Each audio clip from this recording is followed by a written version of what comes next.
Ada seorang abid, ahli ibadah, zahid, orang yang zuhud. Dunia tidak masuk ke dalam hatinya. Dia bernama Ibrahim bin Adham. Dia dokter penyakit hati yang merusak hati, riya, sum'ah, penyakit sombong, angkuh, takbur. Lalu datang seorang laki-laki menemui Ibrahim bin Adham radhiyallahu an, bertanya, "Wahai Tuan Ibrahim bin Adham, aku ini pelaku dosa. Banyak sekali perbuatan dosa. Dan aku ingin berhenti. Kira-kira apa yang kira-kira bisa membuat aku berhenti dari dosa ini?" Maka Ibrahim bin Adham menjawab, 5 bilang kau lakukan, insya Allah kau berhenti dari buat dosa. Apa itu? Yang pertama, kalau ada niat dalam hatimu ingin melakukan perbuatan maksiat, jangan makan rezeki yang diberikan Allah. Ini yang pertama. Setiap ada niat dalam hatimu ingin buat dosa, jangan makan rezeki yang diberikan Allah. Insya Allah kamu berhenti. Lama dia berpikir. Paling lama tahan tidak makan, tidak minum 2 hari. Setiap mau buat dosa, jangan makan rezeki yang diberikan Allah. Wah, jurus ampuh luar biasa dari seorang tabibul qalbi, obat penyembuh penyakit hati bernama Tuan Ibrahim bin Adham. Lalu apa lagi berikutnya? Jika engkau akan melakukan perbuatan dosa, jangan tinggal di negeri yang negeri itu milik Allah Subhanahu wa taala. Ada niat dalam hatimu ingin buat dosa, ya. Tinggallah sejauh mata memandang, carilah permukaan bumi Allah, tapi yang bukan milik Allah. Tidak ada. Lillahi ma fis samawati wa ma fil ardh. Segala yang di bumi, segala yang di langit milik Allah Subhanahu wa taala. Wah, tidak bisa. Nampaknya tak ada peluang untuk buat dosa. Lanjutkan yang ketiga. Jika ingin melakukan perbuatan dosa, cari tempat yang kira-kira di tempat itu engkau tidak dilihat oleh Allah Subhanahu wa taala. Ini lebih berat lagi.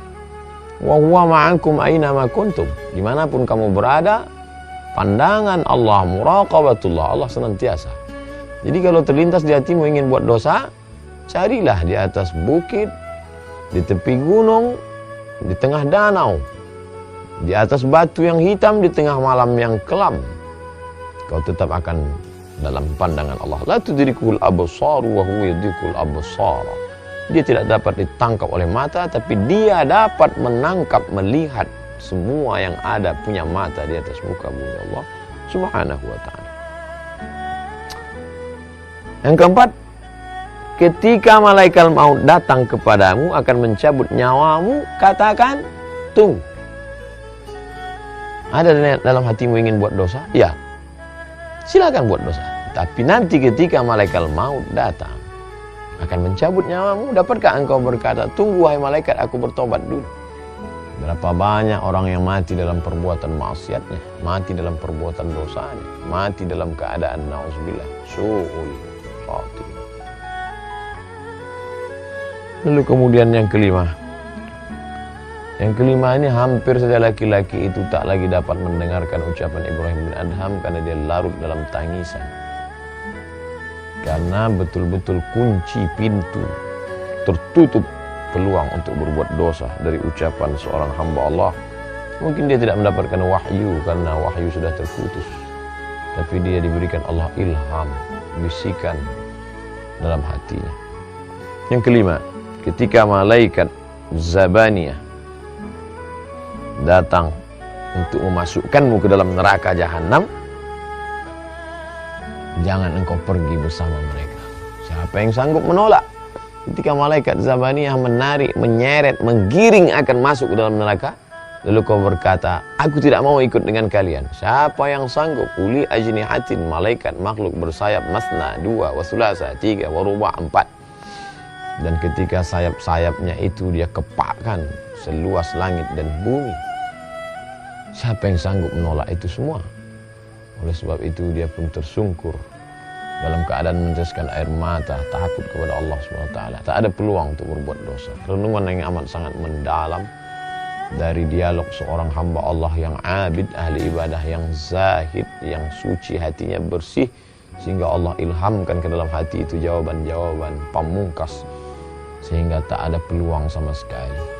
Apa pelajaran yang dapat kita ambil?